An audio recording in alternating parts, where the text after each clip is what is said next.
Assalamualaikum warahmatullahi wabarakatuh. Bismillahirrahmanirrahim. Alhamdulillahirabbil alamin wassalatu wassalamu ala asyrafil anbiya'i wal mursalin sayyidina Muhammadin wa ala alihi wa ashabihi ajma'in. Amma ba'd. Teman-teman yang dirahmati Allah semuanya, semoga semuanya sehat-sehat selalu ya setelah berpuasa penuh selama 1 bulan di bulan Ramadan. Alhamdulillah kita bisa berjumpa lagi.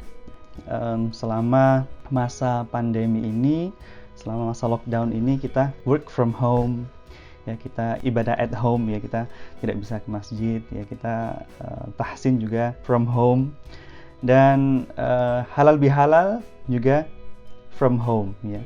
Kita alhamdulillah sudah kemarin bersama-sama halal bihalal ya dengan warga Leeds semuanya ya, karena suasananya masih Idul Fitri.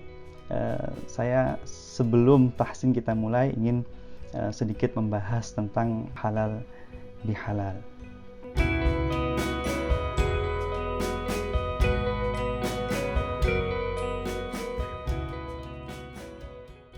Yang kita tahu ya, halal bihalal adalah tradisi Muslim di Indonesia, dan kata halal bihalal ini tidak kita temukan bahkan di Arab pun. Yang halal bihalal itu sebenarnya berasal dari bahasa Arab ya. Halal bihalal ada 3 kata. Halal itu berasal dari kata halla yahillu yang artinya dibolehkan. Jadi halal itu adalah bentuk isim atau kata benda ya, halal. Halal bihalal. Kalau diterjemahkan secara literal artinya adalah halal dengan halal. Nah, sebelum kita artikan halal bihalal itu apa, saya ingin menceritakan sebuah kisah ya, atau saya ingin menceritakan bagaimana asal muasal halal bihalal tersebut. Jadi dari Kiai Jamaluddin Ahmad ya, kalau di Jombang biasanya disebut Kiai Jamal. Saya juga insyaallah sering mengikuti pengajian beliau. Kalau di Tambak Beras itu Senin malam Selasa ya, pengajian kitab Hikam. Jadi beliau pernah menceritakan bahwa Kiai Wahab Hasbullah yang merupakan pendiri Nahdlatul Ulama, beliau terinspirasi oleh sebuah hadis ya. Hadis itu berbunyi seperti ini: man kanat lahu madlamatun min 'irdihi aw syai'in falyatahallalhu minhu al-yaum. Yang artinya, barang siapa yang memiliki tanggungan kezaliman terhadap saudaranya, entah dalam hal min irdihi, dari kehormatannya, au syai'in, atau dari hartanya, atau dari sesuatu yang dimiliki oleh saudaranya tersebut, falyatahallalhu minhul yaum, maka hendaknya dia menghalalkan apa yang menjadi kezaliman saudaranya tersebut. Artinya apa?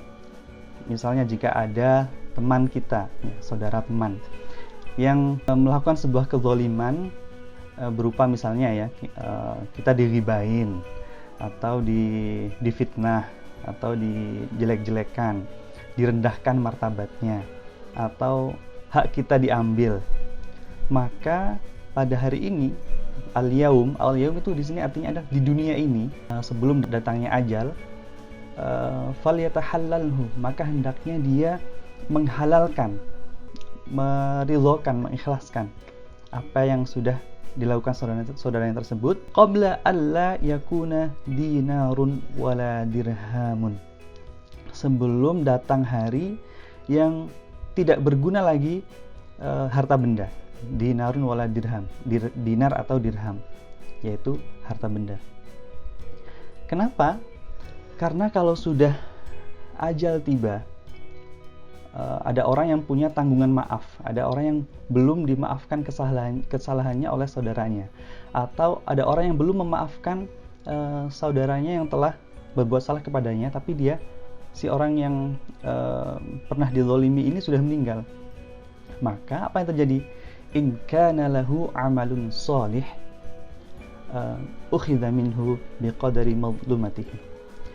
Jika orang yang berbuat zalim itu mempunyai amal kebaikan, ya, dia punya amal kebaikan, maka amal kebaikan tersebut akan diambil sesuai dengan kadar kezaliman orang itu dan akan diberikan kepada orang yang dizalimi.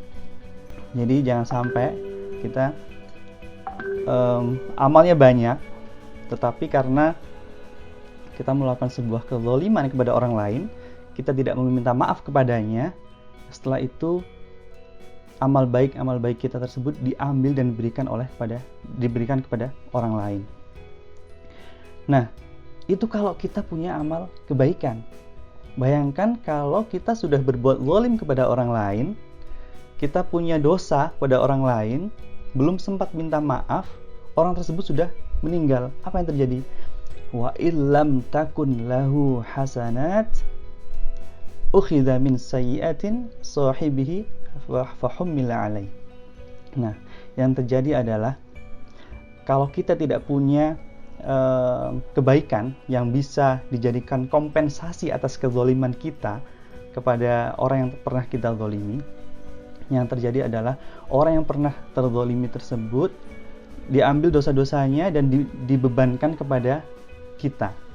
Nah, jadi kita nggak ikut melakukan dosa, kita kena dosanya. Karena apa? Karena kita pernah punya salah, kita pernah berbuat zalim kepada orang tersebut, kita belum sempat minta maaf dan orangnya sudah meninggal.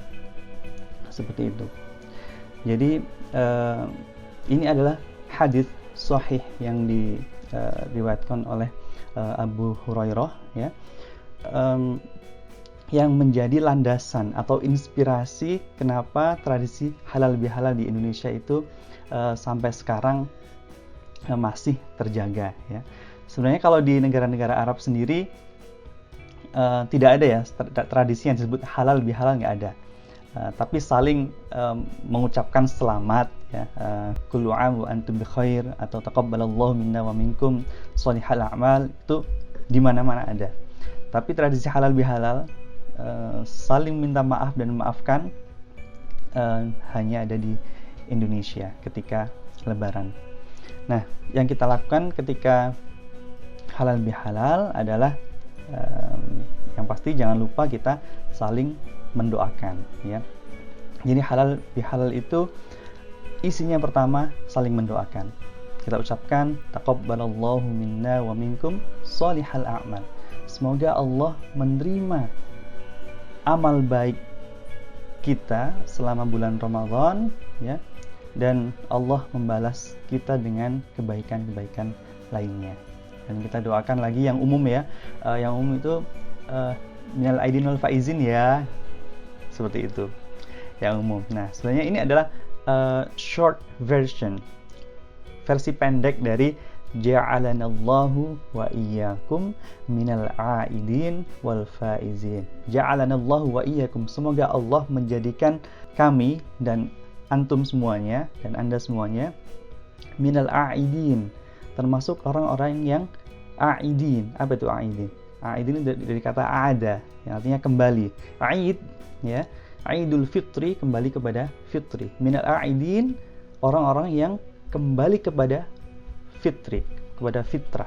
Sebagaimana kertas putih yang belum ada goresan sama sekali di situ. Minal aidin wal faizin, dan termasuk orang-orang yang mendapatkan kemenangan. Dari apa? Kemenangan melawan hawa nafsu kita sendiri. Karena musuh yang paling besar itu adalah hawa nafsu kita sendiri, bukan orang lain, tapi ada dalam diri kita sendiri. Kita juga bisa mendoakan kullu 'am wa antum bi khair. Semoga setiap tahun Anda selalu mendapatkan kebaikan. Nah, jadi halal bihalal itu in short adalah momen untuk saling memaafkan dan meminta maaf. Memaafkan dulu, bukan meminta maaf dulu. Sebelum kita meminta maaf pada orang lain, kita persiapkan diri kita untuk memberikan dia maaf sebelum kita memaafkan. Kenapa? Wa ma zadallahu 'abdan bi'afwin illa 'izza. Allah tidak akan menambah kepada seorang pemaaf kecuali 'izza, kecuali kemuliaan. Jadi memberikan maaf kepada saudara kita bahkan sebelum dia memintanya, itu adalah hal yang sangat mulia, dan Allah akan menambahkan kemuliaan kepada orang yang mau memberi maaf dan memaafkan. Jadi halal bihalal itu juga bisa berarti, kata dasarnya ya, halal itu bisa berarti mengurai sesuatu yang kusut ya. Jadi kita ingat doa Nabi Musa ya, Rabbishrah li sadri, ya Allah lapangkanlah dadaku, wa yassirli amri, dan mudahkanlah urusanku, wahlul uqdatan min lisani. Wahlul, kata dasarnya sama ini, wahlul, kata dasarnya sama. Jadi di lidah kita itu kadang-kadang kita nggak bisa berbicara ya, karena lidahnya kelu atau apa. Wahlul uqdatan min lisani, lepaskanlah ikatan atau simpul yang ada di lidahku ya. Jadi halal bihalal adalah termasuk kita melepaskan jika ada dalam hati kita, jika ada dalam diri kita masih merasa grundel, kita masih merasa nggak enak. Nah, itu semuanya dihilangkan, dilepaskan, sehingga halal bihalal. Kesalahan kita halal ya, sudah halal, dihalalkan oleh teman kita. Kesalahan teman kita sudah halal juga bagi kita, seperti itu. Dan memaafkan adalah salah satu ciri orang bertakwa, insyaallah ya. Allah Subhanahu wa taala berfirman dalam Al-Qur'an, "Wasari'u ila maghfiratin min rabbikum wa jannatin 'arduhas samawati wal ard." Maka bersegeralah kalian kepada ampunan dari Tuhanmu, wasari'u ila maghfiratin min rabbikum wa jannatin 'arduhas samawati wal ard, dan surga yang luasnya seperti luas langit dan bumi. Nah, uiddat lil muttaqin, yang disiapkan bagi orang-orang yang bertakwa. Siapa orang-orang yang muttaqin itu ya? Padahal takwa ini adalah salah satu ultimate goal untuk orang yang berpuasa. Tujuan akhir dari orang yang berpuasa adalah menjadi orang yang bertakwa. Dan salah satu ciri orang bertakwa adalah wal'afina 'anil nas. Jadi uiddat lil muttaqin alladzina yunfiquna fis sarra'i wal dharra wal kadhiminal ghaidh wal 'afina 'anil nas. Itu orang-orang yang mereka menafkahkan harta mereka baik dalam keadaan lapang maupun dalam keadaan sempit. Kadang kita salah mengartikannya. Kita berinfak itu ketika kita punya rezeki lebih, bukan. Jadi orang yang bertakwa itu uiddat lil muttaqin alladzina yunfiquna fis sarra' wal dharra. Mereka menginfakkan hartanya baik dalam keadaan lapang maupun sempit. Wal kadhiminal ghaidh, dan mereka menahan amarah, wal 'afina 'anil nas, dan memaafkan kesalahan manusia. Nah, jadi suka meminta maaf dan mudah memberi maaf itu adalah salah satu ciri orang bertakwa, dan ini adalah sebuah tradisi yang baik ya. Rasulullah SAW bersabda, barang siapa yang menjaga tradisi baik dan tradisi itu diikuti oleh orang lain, maka baginya pahala seperti pahala orang yang melakukannya. Jadi insya Allah mudah-mudahan kita terus bisa menjaga tradisi ini, dan setelah Ramadan ini kita bisa menjadi manusia yang lebih baik ya, lebih pemaaf, dan mudah-mudahan kita dipertemukan dengan Ramadan tahun depan insyaallah. Demikian dari saya. Wassalamualaikum warahmatullahi wabarakatuh.